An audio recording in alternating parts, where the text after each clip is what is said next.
పూరా లోకల్. మేము సూటిగా అడుగుతున్నాం మళ్ళీ రేవంత్ రెడ్డి గారిని, ఇవాళ నువ్వు రాహుల్ గాంధీకి రాయబారివా, తెలంగాణ ప్రజలకు జవాబుదారివా?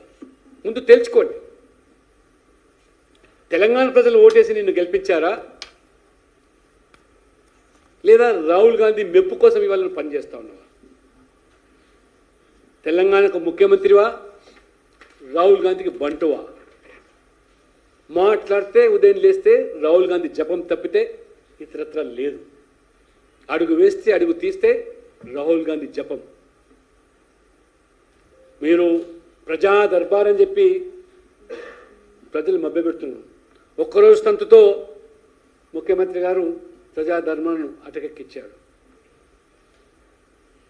ఇవాళ మేము భారతీయ జనతా పార్టీ బీజేపీ భరోసా పేరు మీద ప్రజలు సమస్యలతో సతమతం అవుతుంటే దిక్కుతోచని పరిస్థితుల్లో ప్రభుత్వ యంత్రాంగము లేదా మంత్రులు, ఎమ్మెల్యేలు, అధికార పార్టీకి సంబంధించిన వాళ్ళు ప్రజలతో కలిసే పరిస్థితి లేదు. అందుకనే బీజేపీ భరోసా పేరు మీద భారతీయ జనతా పార్టీ ప్రజాప్రతినిధులు, ఎంపీలు, ఎమ్మెల్యేలతో, ఎమ్మెల్సీలతో ఈ కార్యక్రమం రాష్ట్ర పార్టీ కార్యక్రమం ప్రవేశపెడితే రోజువారీగా వందల సంఖ్యలో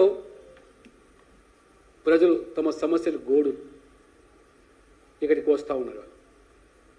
పార్టీ, రాష్ట్ర పార్టీ ఆదేశం మేరకు నా వంతుగా ఈరోజు కేవలం బీజేపీ భరోసా పేరు మీద ప్రజల సమస్యల పరిష్కారం కోసం ఉదయం 11:30 నుంచి 3:30 గంటలు కూర్చుంటే 100 పై చిలుకు ఇవాళ బృందాలుగా వచ్చి సమస్యల గోడును వెలపించుకుంటున్నారు.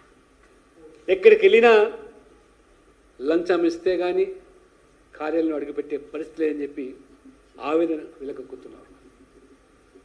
ఇవాళ యువత ఉద్యోగాల కోసమని చదువుకున్నటువంటి పోస్ట్ గ్రాడ్యుయేట్స్, దళితులు, అమ్మాయిలు ఇవాళ నగరికి వచ్చారు. కళ్ళకు ఒత్తులు పెట్టుకొని చూస్తున్నాం, ఒక కొలు కూడా దిక్కులేదు.